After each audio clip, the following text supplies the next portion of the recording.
Bienvenue sur Stratpol, nous sommes le mardi 15 novembre 2022, c'est notre bulletin numéro 108 et nous sommes toujours à Moscou. Avant de démarrer cette vidéo, n'hésitez pas à aller voir en description pour vous inscrire, pour nous aider sur Tipeee, Patreon, Paypal. J'ai mis également en place sur Telegram un canal spécial donc, qui s'appelle le Stratpol Exclusif, sur lequel, moyennant souscription, vous recevrez le lien pour pouvoir assister aux conférences privées. La prochaine conférence privée aura lieu mercredi à 18h, heure française. Donc, si vous êtes déjà sur Tipeee, sur Patreon et sur Paypal, c'est pas la peine d'y aller. Mais en revanche, si vous n'êtes pas encore inscrit et que vous voulez assister à ces réunions, eh bien, n'hésitez pas. Et puis, c'est aussi un moyen de soutenir notre chaîne en utilisant Telegram, qui est un système alternatif qui sera visiblement plus dur à censurer de la part du régime d'Emmanuel Macron, puisque d'ailleurs, on en avait déjà parlé, mais Madame Avia veut censurer Telegram également, comme ils ont censuré Odyssey, Rumble, etc. Vous pouvez également vous procurer le livre noir de la gauche française et Ukraine, pourquoi la France s'est trompée. Et comme je vous l'ai promis à chaque fois, nous allons vous présenter un nouveau moyen pour contourner la censure du régime d'Emmanuel Macron. Cette fois, c'est le navigateur Tor, qui est un peu dans le même genre que le navigateur Brave, qui vous permet, en entrant l'adresse du site sur lequel vous voulez aller, de contourner sans payer quoi que ce soit, sans payer un VPN, même si le VPN, ça reste quand même la solution la plus souple et la plus pratique. Eh bien, ça vous permet d'aller sur vos sites préférés, Russia Today France, et puis d'aller sur Rumble. Donc voilà, pour l'instant, encore une fois, vous pouvez aller sur Odyssey sans aucun problème. La chaîne Stratpol n'est pas encore censurée par le régime.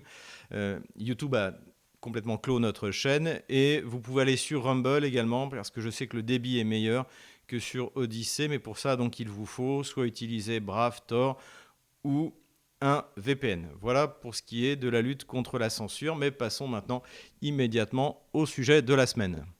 Premièrement, comme toujours, des nouvelles économiques passionnantes. Je vais parler un petit peu des sanctions. Alors là, je voudrais vous recommander une vidéo, plutôt une série de vidéos, et notamment la dernière, qui est la 5e de la chaîne sur YouTube, Trouble Fait. C'est vraiment un bon résumé de toute l'absurdité des sanctions qui ont été mises contre la Russie. Et dans sa dernière vidéo, justement, il montre la manière dont en fait les Occidentaux s'apprêtent à passer outre ces sanctions. Et on en a eu un nouvel exemple assez subtil de la part de Madame Janet Yellen, donc, qui est le secrétaire d'État aux finances du gouvernement américain. C'est un peu le Bruno Le Maire américaine. Alors en plus futé, j'espère.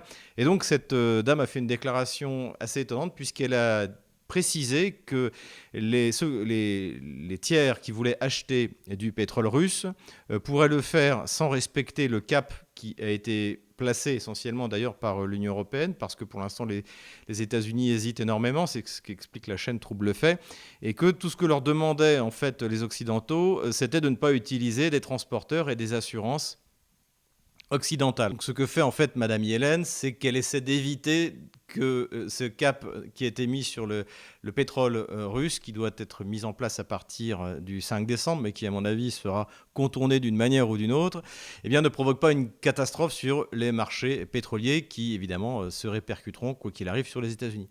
Donc ça, c'est toujours un moment intéressant, c'est-à-dire que finalement, une fois qu'on a compris que ces sanctions étaient contre-productives et de toute manière ne gêneraient pas la Russie, parce que la pénurie de pétrole déclenchée, on l'a souvent expliqué, par ces limitations mises à la Russie, allait faire décoller les prix du pétrole et que donc la Russie gagnerait peut-être autant d'argent en vendant moins. Espérons simplement pour les consommateurs européens que ce cap qui doit être encore une fois mis en place le 5 décembre ne le sera pas, sinon eh bien, nos concitoyens vont rapidement voir le résultat dans les prix à la pompe. Toujours dans le domaine des sanctions, l'Assemblée générale des Nations unies a voté une résolution pour que Kiev obtienne de Moscou des réparations suite au début de l'opération spéciale. Alors, l'Assemblée nationale des Nations unies ne prend pas de résolution contraignante, en fait. Ce sont des résolutions qui sont un peu comme le Conseil de l'Europe, c'est-à-dire c'est des recommandations, mais ça n'amène à rien. Pourquoi est-ce que les Occidentaux ont voulu obtenir ce vote, que d'ailleurs ils ont obtenu à moins de 100 voix? La plupart des pays se sont abstenus. et quelques pays amis, notamment la Chine, ont voté contre. Pourquoi est-ce qu'ils ont fait ça? Il y a deux raisons. Donc, bien sûr, c'est de la propagande, parce que dans les médias, on va vous dire l'ONU vote pour des réparations de la part de la Russie, mais tant que ce n'est pas le Conseil de sécurité, ça n'a réellement pas d'impact. Mais je pense qu'il y a aussi une autre volonté, c'est qu'aujourd'hui, l'Union européenne et les Occidentaux, mais surtout l'Union européenne, surtout Madame von der Leyen, veut voler les actifs russes qui ont été gelés. Pour l'instant, ces actifs russes, je les ai expliqués, sont gelés. Notamment en France, on a gelé 22 milliards d'obligations en fait, que la Russie a achetées au Trésor français. Et donc, on a cessé d'honorer notre dette. En fait, on est en défaut vis-à-vis de la Russie. Le problème, c'est que ça ne suffit pas et que ce que voudrait Yellen, c'est le voler et le donner à l'Ukraine. Donc l'idée pour Madame Yellen, qui a convoqué des juristes pour essayer de justifier ce braquage, en fait c'est du vol pur et simple. Maintenant, bon, au sein de l'Union européenne, qui est une espèce d'État, d'immense État socialiste, il n'y a plus de droits de propriété, plus de liberté de citoyen, c'est vraiment l'URSS, donc plus rien n'est étonnant. Pourquoi pas le faire à la Russie?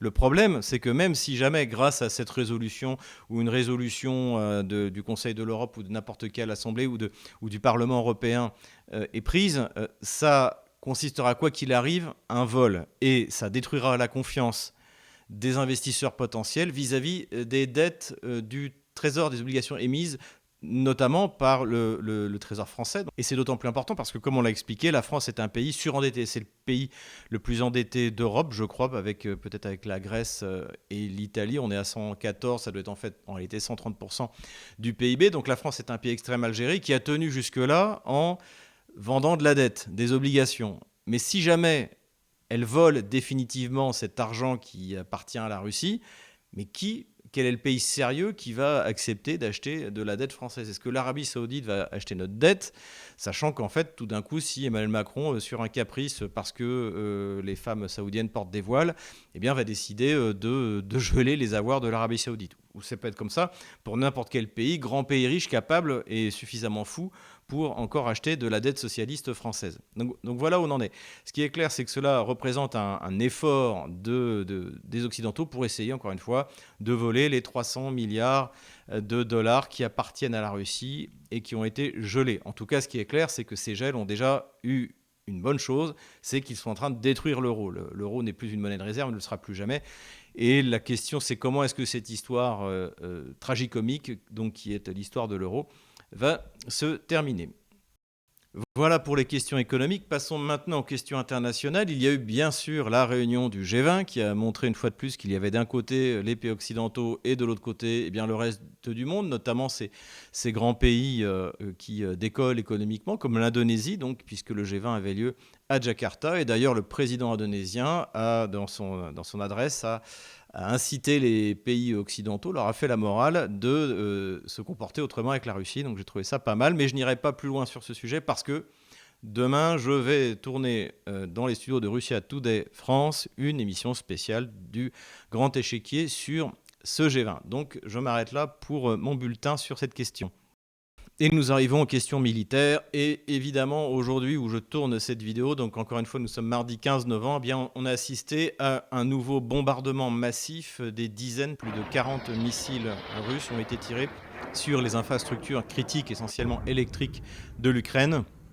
Vous savez, ces fameux missiles dont le colonel Goya nous expliquait mi-mars que la Russie n'en avait plus et dont je ne sais plus qui nous expliquait que la Russie est en train de piquer les micro-puces sur les machines à laver pour pouvoir faire voler ces missiles. Visiblement, en tout cas, ça a bien marché parce qu'une nouvelle salve s'est abattue et là, le système électrique ukrainien a encore atteint un point extrêmement critique. C'est les mots d'ailleurs qui sont utilisés par les autorités ukrainiennes. Et ce qui va encore, et je le dis à chaque fois, alourdir le boulet ukrainien pour les Occidentaux. Bruno Le Maire voulait une guerre économique totale contre la Russie. Eh bien, il l'a désormais. La France, l'Allemagne et l'Italie, dont les grands pays de l'Union européenne, puisque c'est toujours eux qui payent, vont être obligés de tenir à bout de bras ce qui reste d'Ukraine. Ça va provoquer, je pense, des centaines, voire des millions de réfugiés en plus en Europe. Donc effectivement, la guerre totale économique est déclarée et je pense que l'Union européenne est bien prête de la perdre. Alors, c'est des missiles, c'est des H-101, donc des missiles qui sont a priori portés par avion, qui sont tirés d'ailleurs du territoire russe. par des Tupolev 95 de mémoire. Donc ces missiles ne sont pas supersoniques, ce sont des missiles subsoniques, c'est comme les Tomahawk, mais l'Ukraine ne dispose pas de moyens pour arrêter ça, et visiblement les missiles antiaériens Iris-T livrés par l'Allemagne, les Namzan américains livrés par les États-Unis se sont révélés complètement inefficaces. Donc là, mauvaise publicité. Si vous avez des actions, je ne sais plus qui fait Namzan, je ne sais plus si c'est Raytheon ou Lockheed Martin, je crois que c'est Raytheon, je vous conseille de les vendre parce que ça va être comme après la campagne contre la Serbie. Donc la DCA n'a pas fonctionné et même a provoqué des catastrophes puisque par exemple, on le voit sur ces images, et ce n'est pas la première fois, la DCA ukrainienne, donc, qui est en fait composée souvent de vieux matériels soviétiques qui ont été très mal entretenus, s'est abattue non pas sur le missile russe, mais sur un immeuble d'habitation. Donc en fait, le territoire ukrainien est totalement à la merci non seulement des missiles russes, mais également des drones suicides Géranium, on en a déjà parlé. Et cela montre en tout cas que la Russie continue les bombardements stratégiques, l'offensive stratégique, qui sont, je l'ai déjà dit, la préparation de l'offensive sur le terrain, qui pourrait avoir lieu en décembre, encore une fois, comme la contre-offensive contre l'Allemagne nazie à Moscou, le 5 décembre 1941. Ces bombardements devraient continuer à inciter les Occidentaux à vouloir négocier parce qu'on en avait déjà parlé dans notre dernière vidéo. On parle beaucoup, notamment dans la presse américaine, de négociations. Ça a été dans le Wall Street Journal, ça a été cette semaine dans Politico, ça a été dans le New York Times, où on a appris que le chef d'état-major de l'armée américaine conseille à Kiev de commencer les négociations. Et d'ailleurs, c'est ce même général qui avait annoncé que Kiev, pour l'instant, subissait des pertes à hauteur de 100 000 morts. Alors, il a dit la même chose au sujet de la Russie. Bon, pour la Russie, c'est complètement bidon, mais de toute manière, il ne peut pas dire 100 000 morts côté kievien et expliquer qu'en fait, du côté de la Russie, il y en a 10 000, c'est-à-dire 10 fois moins, ce qui doit être le cas.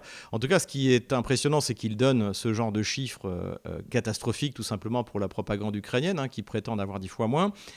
Et aussi qu'il incite à négocier. Et également dans la presse américaine, on évoque la possibilité d'un affrontement entre l'état-major américain, qui connaît la situation sur le terrain, qui connaît la situation catastrophique de l'armée ukrainienne, quelles que soient les dernières avancées concédées par les Russes la semaine dernière, et donc qui est parfaitement conscient de la situation et qui sait que l'armée ukrainienne va perdre, et que l'Ukraine va perdre cette guerre, que surtout les forces otano-kieviennes vont perdre cette guerre, et que ce sera l'humiliation pour l'OTAN. Et je pense que c'est aujourd'hui ce que veut éviter l'état-major américain, c'est-à-dire en se disant, de toute manière, Kiev maintenant a récupéré Kherson, on peut négocier.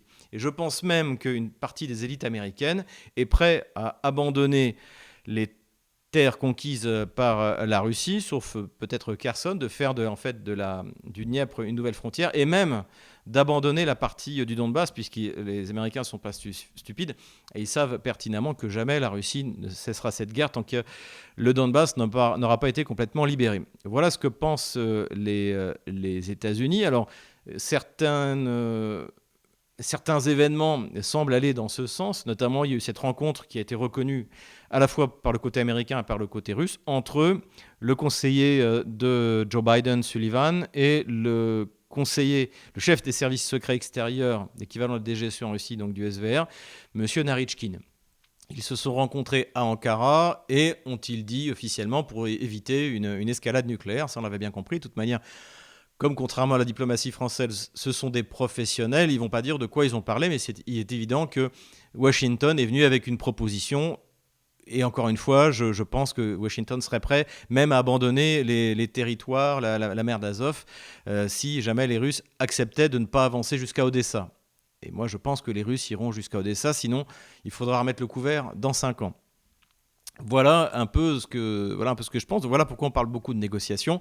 En revanche, les déclarations officielles du côté russe, de qui que ce soit, ont dû certainement être une douche froide pour ceux qui souhaitaient négocier. Emmanuel Macron aussi également a demandé à Xi Jinping de demander à Vladimir Poutine de négocier. Et comme me le faisait remarquer un de mes amis, Marc, que je salue au passage, négocier avec qui ?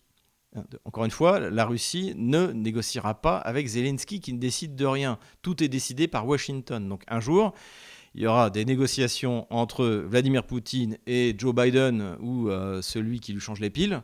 Mais en tout cas, ce qui est clair, c'est que l'Ukraine n'a pas son mot à dire dans cette histoire. Voilà, même Borrell, le soi-disant ministre des Affaires étrangères de l'Union européenne, il paraît qu'on a quelque chose qui ressemble à ça au sein de l'Union européenne, a regretté de ne pas avoir rencontré Vladimir Poutine à Jakarta pendant le G20. Ce qui est intéressant aussi, c'est que juste après cette sortie, il a fallu à l'administration américaine expliquer que non, on n'essayait pas de contraindre Kiev à négocier. Et donc on a eu Stoltenberg, le secrétaire général de l'OTAN, tout de suite qui est intervenu en disant qu'il n'était pas question, que ça pouvait se gagner que sur le champ de bataille, etc. etc. Évidemment, mais je pense que le message a été clair et surtout je pense que ce général américain ne veut pas porter la responsabilité de ce qui ne manquera pas d'arriver sur le terrain. Voilà un peu où on en est des négociations.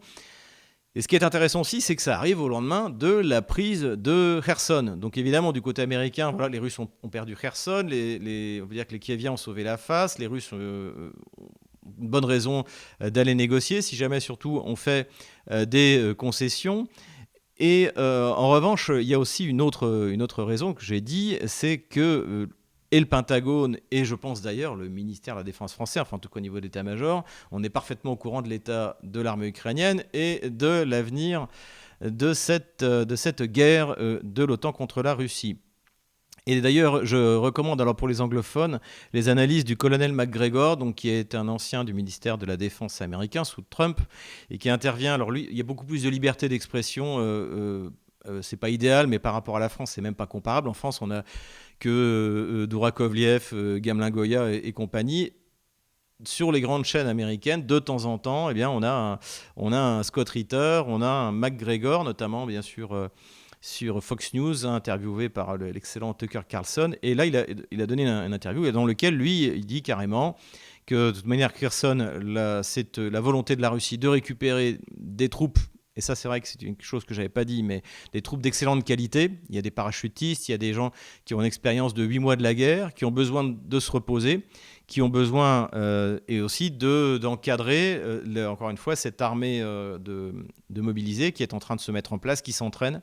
Je vois les images de l'entraînement, c'est quand même quelque chose d'extrêmement sérieux, ça réveille des souvenirs, ça fait un peu rêver. Donc voilà, on va avoir une très belle armée d'au moins 500 000 hommes. Et donc il faudra avoir effectivement des troupes de choc dont feront partie ces unités qui ont été prélevées sur Kherson. Et donc pour McGregor, alors lui, il est beaucoup plus radical que moi, puisqu'il dit il dit aussi qu'il y aura une offensive en décembre. Mais pour lui, cette offensive, elle risque d'être définitive. C'est-à-dire que les Russes ont décidé de porter un coup qui forcera Kiev à se soumettre à sa volonté, à la volonté du Kremlin. Revenons maintenant sur ce qui s'est passé à Kherson. Donc j'avais émis pas quelques doutes. Moi j'étais persuadé que les Russes, une fois qu'ils l'avaient annoncé, allaient bien quitter la rive droite de Kherson. Mais je me demandais pourquoi est-ce qu'ils l'avaient annoncé avant de le faire. Contrairement aux autres fois, quand ils ont abandonné le nord de Kharkov ou le nord de Kiev, ils l'ont d'abord fait avant de l'annoncer. Et en fait, je crois que j'ai eu la réponse, c'est que l'armée ukrainienne a révélé sa totale impotence vis-à-vis de Kherson. Donc déjà, pendant 15 jours, en fait, les Ukrainiens n'y croyaient pas. D'ailleurs, honnêtement, c'est ce qui faisait qu'aussi, moi j'avais tendance à pas y croire. C'est qu'en fait, en face, Zelensky, le chef d'état-major de l'armée ukrainienne, le porte-parole, le conseiller de Zelensky, Podolyak, etc., personne ne croyait, pensait que c'était un piège. Et donc, et je me disais, ça va prendre plusieurs jours à l'armée russe pour évacuer Kherson. En fait, ça lui a pris 24 heures. Et les Russes ont évacué, écoutez bien, 30 000 hommes, 5 000 véhicules, sans aucune perte. Les Ukrainiens ont tiré quelques HIMARS, comme d'habitude, qui ont la plupart été interceptés par l'excellente DCA russe. Ils ont été incapables d'infliger un seul revers lorsque l'armée russe a abandonné la rive droite du Dniepr.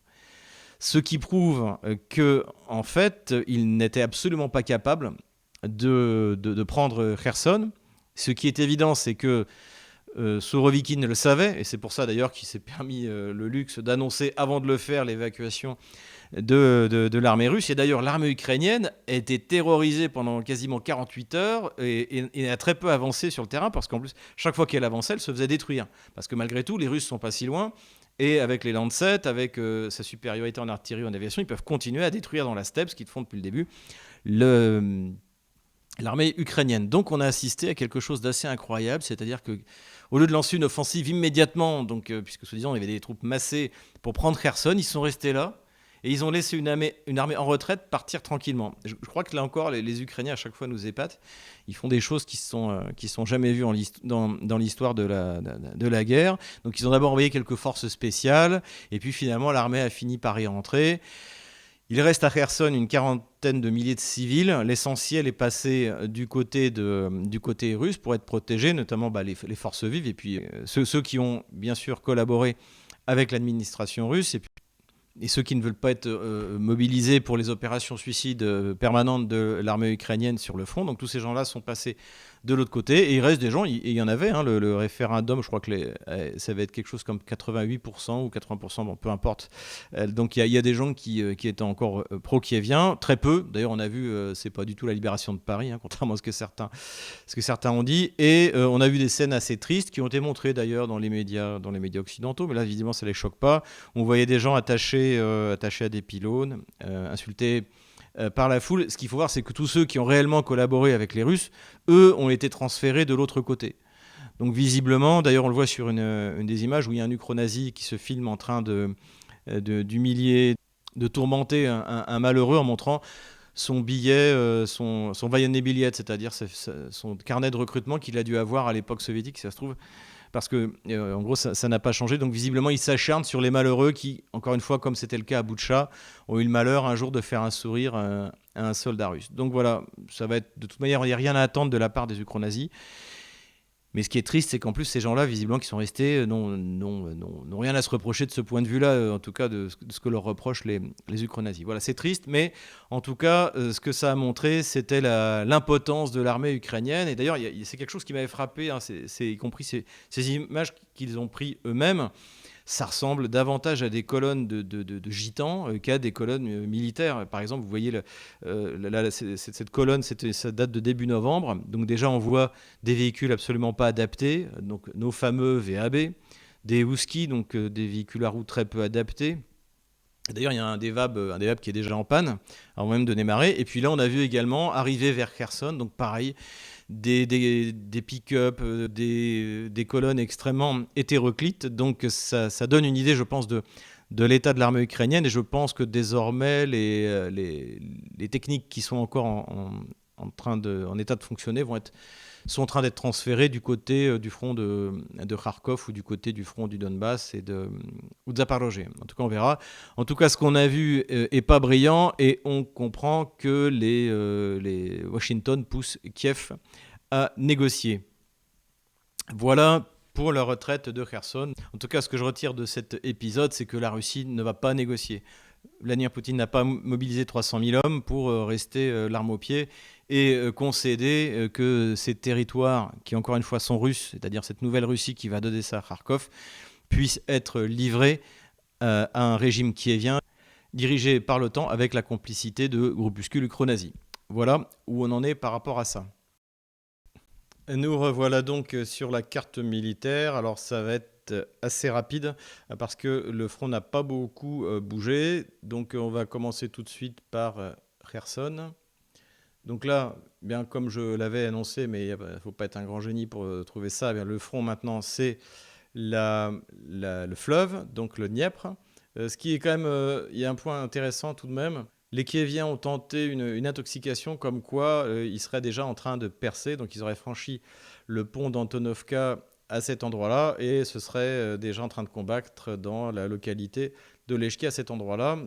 Donc ça a été la fausse nouvelle qui a été répandue dans la soirée cette nuit et puis au petit matin, RIA Novosti a envoyé les images de Lechki et on voit que tout se passe bien. Donc voilà, les Ukrainiens n'ont pas franchi le Dniepr. Je pense qu'ils ne le franchiront pas parce qu'ils n'en ont pas les moyens, même si les Américains leur livrent les 40 barges blindées qu'ils leur ont proposées. La Russie a la totale supériorité aérienne.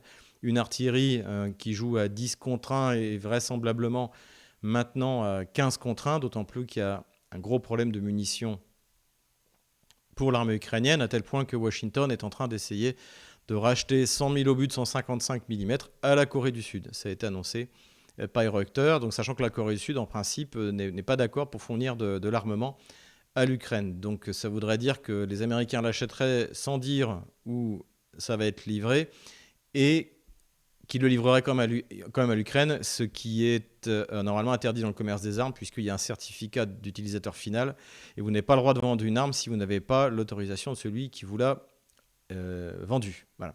Donc on va voir, bon, je ne pense pas que ça dérange tellement les Américains, mais sachant que 100 000 obus, ça peut être 2 jours de consommation pour l'armée russe, et guère plus de 10 jours pour l'armée ukrainienne. Donc ça ne suffira pas à gagner la guerre. Et aujourd'hui, bien, toutes les livraisons d'armes sont en flux tendu, puisque la plupart des systèmes ukrainiens sont désormais des systèmes de l'OTAN. Encore une fois, nous avons affaire à une armée otano-kievienne.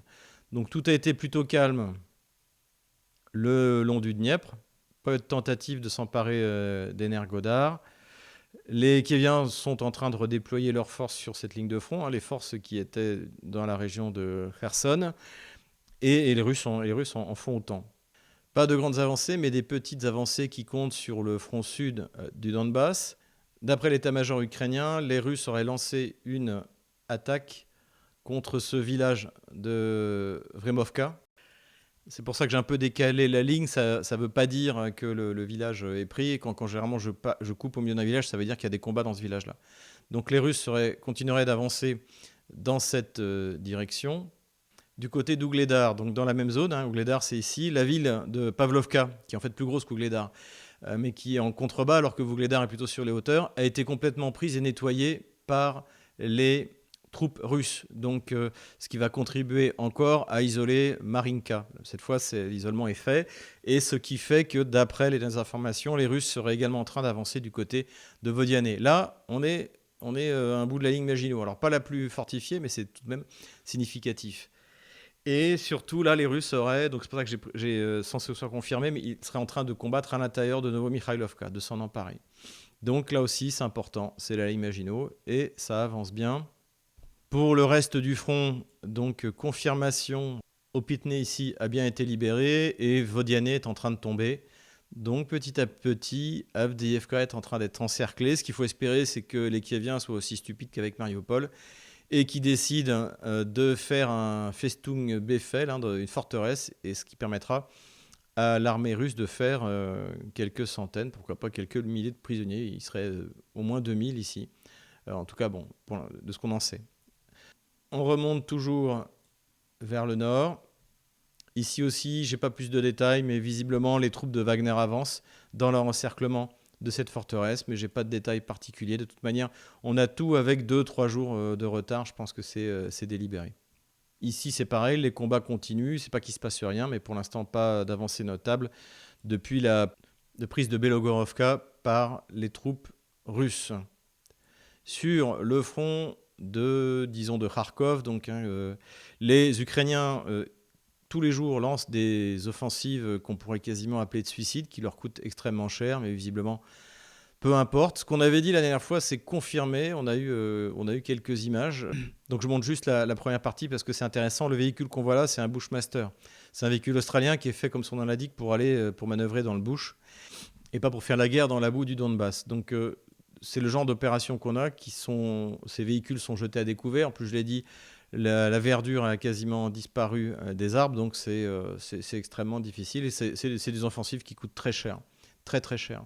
Ce qu'il faut bien garder à l'esprit, c'est que toute cette zone-là est une zone grise, c'est-à-dire que les localités passent du côté russe, passent du côté ukrainien un jour sur l'autre, notamment que les Russes appliquent toujours la tactique qui leur a bien réussi, c'est de se retirer, de faire donner leur artillerie, de revenir, etc., etc. Donc il y a des gros combats, notamment autour de Makiivka, qui aujourd'hui, par exemple, est entre les mains des Kieviens et demain peut repasser entre les mains des Russes. Mais pour l'instant, les Kieviens n'ont toujours pas réussi à pousser jusqu'à Kremina ici ou à Svatove ici, ni même d'ailleurs cet axe qui relie les deux villes et donc qui est en fait la ligne logistique qu'il faudrait atteindre. Donc, voilà, donc pour l'instant, comme l'a dit le général Sorovikin la semaine dernière, le front est stabilisé.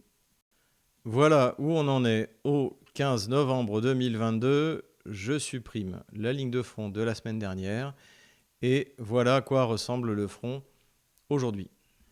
Voilà, j'espère que cette vidéo vous a plu. N'hésitez pas à vous inscrire dès maintenant sur Tipeee, Patreon et PayPal, et également sur Telegram pour participer à notre réunion privée qui aura lieu demain à 18h, heure française. Et voilà également le livre noir de la gauche française, Ukraine, pourquoi la France s'est trompée. Et sinon, à la semaine prochaine pour le bulletin 109.